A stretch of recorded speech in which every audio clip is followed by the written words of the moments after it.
everybody, this is Caitlin here.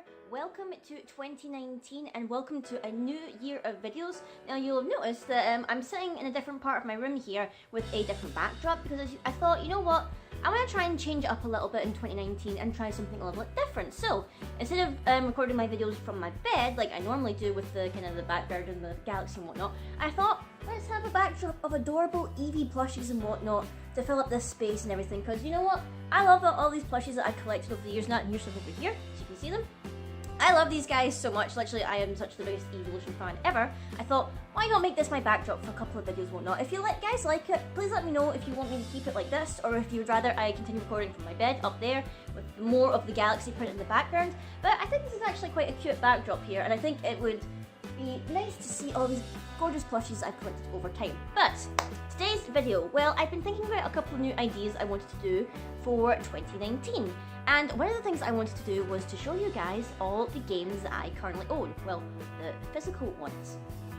So I thought it would be best to start off this kind of series of videos going through the various video game collections that I have. To start off with the smallest collection of games that I actually own, which are for my Nintendo Switch here. Well, actually, I think that maybe this is currently right now the smallest collection. I guess you could say that the smallest collection I ever had was for my Wii U, where I owned like a total of like 3 games for or something like that, but let's discuss some of the games that I have here. First up would be the game that I actually bought the Switch with, which would be Splatoon 2. Now, I absolutely adored Splatoon on the Wii U originally. My only issue with the Wii U is because, like, I have really small hands. And I don't know if you guys remember, but the tablet controller thing for the Wii U was absolutely massive. Now, I know you could get, like, the smaller kind of third-party controllers or whatever, but for most of the time, Splatoon needed the big tablet because, you know, you had the map on the screen and everything like that. You kind of had to play it with that controller. That's why I prefer Splatoon 2 so much more, because you don't have to faff about with the massive control and everything just to be able to play it. I obviously got this game at launch, or rather, I picked this up when I got my Switch. I didn't buy it straight away. I was waiting a while to save up money or whatever and trade in my old Wii U. I believe I actually picked this up, it was after one of the Raycon Winters, I believe, that I vended at. I basically traded in my Wii U, used the proceeds from whatever I earned from that convention there, and I went out and got it. And because it would be cheaper to buy it with a game, I picked up Splatoon 2 because this was one that I really, really wanted to get. And I really do enjoy it, although now that they've implemented the new kind of internet system or whatever for online play, I haven't been able to really play the online mode as of recently because I've not picked up the internet pass for Nintendo yet. I do plan on picking it up probably closer to when I'm going to get Smash, and I'm probably going to get Smash closer to when Joker is implemented as DLC, because that'll be my main initiative to actually go and get it. There's just other things I'd rather buy and enjoy the now, so I'll wait until maybe Smash gets a little bit cheaper and when I can actually get the Joker DLC, because that's what I'm really excited for. But yeah, I totally adored playing Splatoon 2 while I could play it online for free, but I still enjoy the game now. I love the sound design and everything. The music is amazing. I really do like Pearl, and is it Marina or Marine? I can't remember her actual name off the top of my head now, but I still love this game a lot. I just hope that eventually when I do get the internet pass, I'll be able to play it again online. Next up on the list here, we have Xenoblade Chronicles 2, or more specifically, the Steelbook for it. Now, I reviewed the deluxe edition of this way back on my channel. I think it was is it the start of last year or something like that, or earlier.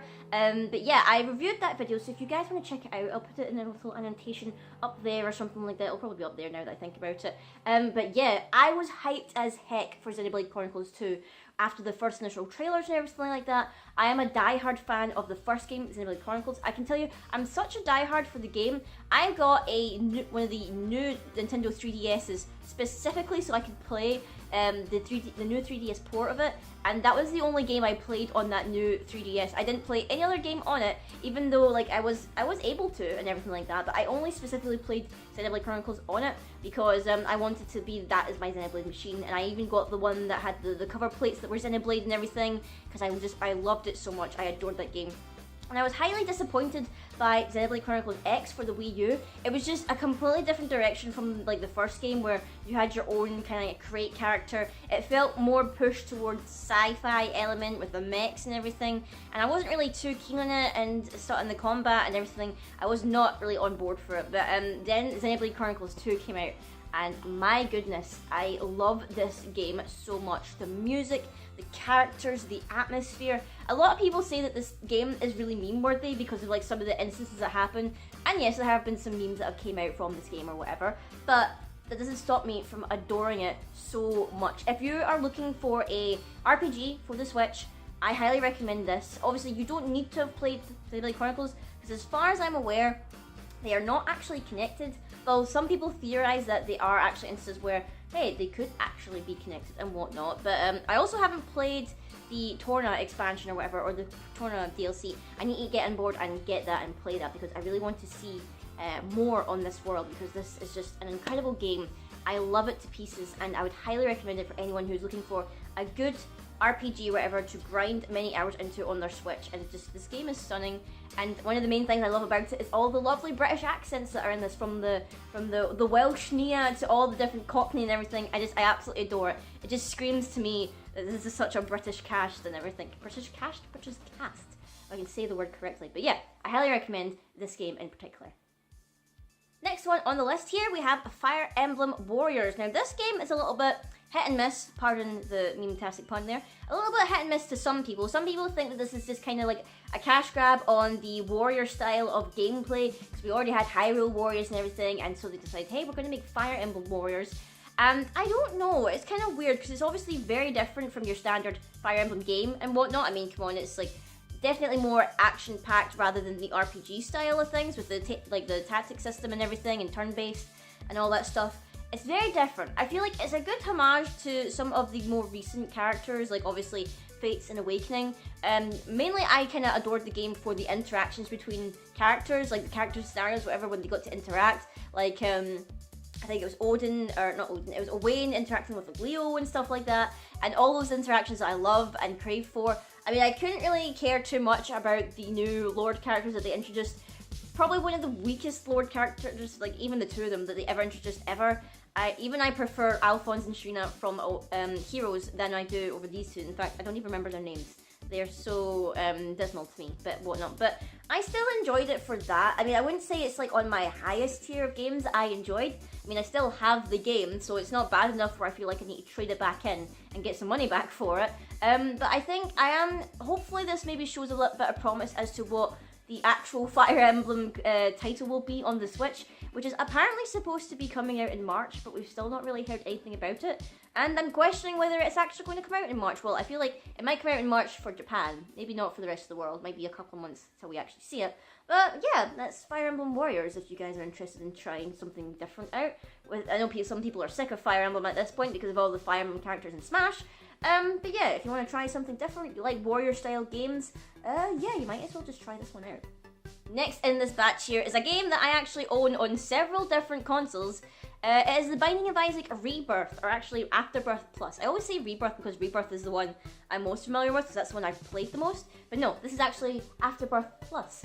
Now, it's funny because people were always saying that The Binding of Isaac would never come to a Nintendo console just because of the nature of the game. This is a game that covers, well, it doesn't really actually properly cover them because it is like a rogue-style game, and the story is more in the background than it is in the forefront. But, you know, there's like serious implications of stuff that happens here, such as, you know, the death of children, and the various other words that get people demonetized or get their videos unlisted and things like that. Thankfully, I'm not monetized, so I don't need to worry too much about that. But this is a game I followed since literally the launch of the game. Like, guys, I had this game on an actual original PC disc with the Wrath of the Lamb expansion. I got that for my birthday. It was way back when I first started university, and I got that game for PC, and I was highly tempted to try and install it onto one of the computers in my university lab, until I realized, oh wait, I can only use like the Steam key or whatever once. So it's like, I better not do that because I won't be on this computer all the time. But I have like literally owned like various iterations of this game on several different consoles. I have Rebirth on both my Vita and I have it on my PS4. I obviously have Afterbirth on my Steam account, and when I saw that they were putting this on the Switch, I was like, oh, this is brilliant, because they stopped support for the game on the Vita after Rebirth. So Rebirth then was basically the last iteration on the Vita.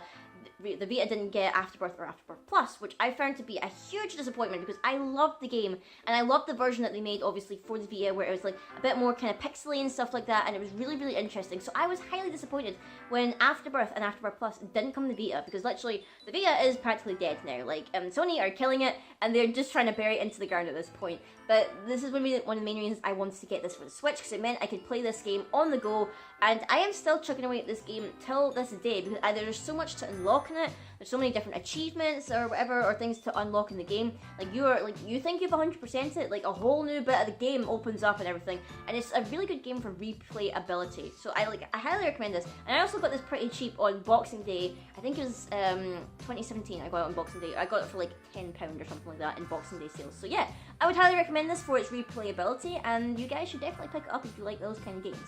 Next on this list is a bit of a controversial game. Not controversial in that it's bad, but some people debate whether or not it was meant to be ported in the first place. It is, of course, The World Ends With You, the final remix. Now, a lot of people say that they probably shouldn't have ported this game to the Switch, or if they were going to port it to the Switch, they should have given it more love, because this is essentially a bit of an upgraded version of the mobile port of the game, just with like a little bit modded or whatever to work with Switch controls.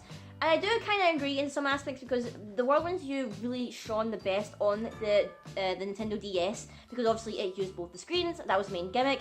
It was mainly touchscreen controls, which is one of the main issues I find with this game, because trying to use touchscreen controls on the Switch in handheld mode is rather difficult, but I really find it difficult to use the Joy-Con mode where you're pointing at the screen and trying to activate it. I find it more comfortable to use the tablet mode where you're actually swiping and stuff on the screen. The only problem is that the Switch doesn't really have a compatible stylus as of yet. Nintendo haven't really released any kind of stylus pens that work well with the Switch, so I've tried to use third-party ones and everything, and it's kind of hard considering the type of screen the touchscreen is on the Switch, so it is rather difficult. I do have like a third-party kind of stylus thing, and it works 9 times out of 10. There are some times where the game won't actually register like my scratches or my commands and stuff like that, and it has killed me on occasion. But I absolutely adore The World Ends With You, and I'm hoping that maybe if Square Enix see that this game still has support, that they may eventually come up with a sequel to this game, and they will actually give it the support and love that the game deserves. Because I adore the music, the characters, the story. It is a short game. Like, I remember I was watching a YouTuber that I watch, I think it's John Awesome. He was doing a series on it, and he finished it like, and I think in less than 20 parts, if I remember correctly. It is a short game, but it is a brilliant game, and I tell you, you need to play this. Like, it is absolutely amazing. If you're not too keen on the Switch version, then of course the DS version is still good. It still holds up to this day. But the music is amazing, and I highly recommend this game. Maybe not on the Switch, because, you know, some people argue it's not really good on the Switch. But the DS version is out there, maybe not as high in demand, because I think the print run was quite low. So maybe a bit harder to find the game on DS, but this is still a good game. If you can find a way to play it, I would highly recommend it. And finally, we are now on to the last game in my Switch collection, which is actually quite a recent purchase. It is Shining Resonance. I actually picked this up Boxing Day just there in 2018. I managed to pick this game up. I did notice that it was available on Switch and it was available on PS4, although for some reason the Switch version was a lot cheaper, which I find quite surprising because Switch games tend to be quite expensive. And even in the Boxing Day sales, a lot of like the PS4 games were a lot cheaper than, say, if there was a counterpart on the Switch. A prime example would probably be the latest Atelier game that came out. It was a lot cheaper for PS4 than it was on Switch. But you know what? I've been kind of curious about this game. I've not actually had the chance to try it yet. I'll slide out the cardboard bit here. It has like, it's not quite a steelbook. Like, it feels like a steelbook, but it's got this thing at the side here where it's more like a book cover. So it's like got this kind of steelbook-esque thing, and then the game is in here. So it's not like an actual proper steelbook. It's more like a steelbook case or whatever. It's really weird. It's like really different to the Xenoblade one. This is an actual steelbook. This is like a steel bookshelf, whatever, as I try to ninja out the book or whatever. This is very, very weird. But it looks like an interesting game. The artwork style is very nice. I'm very interested to try it out. I'll maybe do a review of it later on, guys, if you would like to see that, and you know, I can give you my thoughts as to whether I think it's worth the purchase or not. I mean, it was fairly cheap. As it tries to slide out again. It was fairly cheap, so I don't mind, and if it's not that good, then I guess I can just trade it in or whatever. But I'd like to try and give it a chance and everything, and see if this is like a game I could recommend to people. Right now, I can't give a recommendation because I've not actually played it yet, but I am going to be playing it soon, so hopefully I'll have a good recommendation for you guys. And that's pretty much all the games I have in my Switch collection. There's a side note here, I am going to be picking up Octopath Traveler for the Switch. I just don't physically have it yet because I'm buying it off a friend of mine and I've not been able to meet up with him in order to get the game off him. But I will be adding Octopath Traveler to my list of Switch games that I'm going to be owning soon, and I'll probably make some comment about that game once I own it and I've played it and stuff like that, and I can give you my thoughts as to what I thought about that game. But yeah guys, let me know down below what you think of my current collection of Switch games. Is there some titles you think I should add in particular? I know a lot of people have been telling me I should definitely pick up Legend of Zelda Breath of the Wild, and I do plan on picking that up. I'm just waiting for that game to get a bit more cheaper because as it's one of like the main titles on the Switch, it is still quite high in price, similar to like Mario Odyssey and everything like that. They are still quite high in price, so that's why I've been kind of waiting a little bit, biding my time till they get a little bit cheaper, because as much as I would love to play those games, Switch games are very, very expensive, guys, especially if they are really popular titles. Hence why I'm going to try and like bide my time and wait a little bit and see if they get a little bit cheaper. But I hope you guys have enjoyed this video. Let me know if you like the new kind of format that I'm doing with the like the different backdrop and everything, and some of the different changes that I'm doing. Please be sure to check out my channel and subscribe if you haven't already. Like and comment down below. And until next time guys, this is Scribble Sketch and I will see you all later.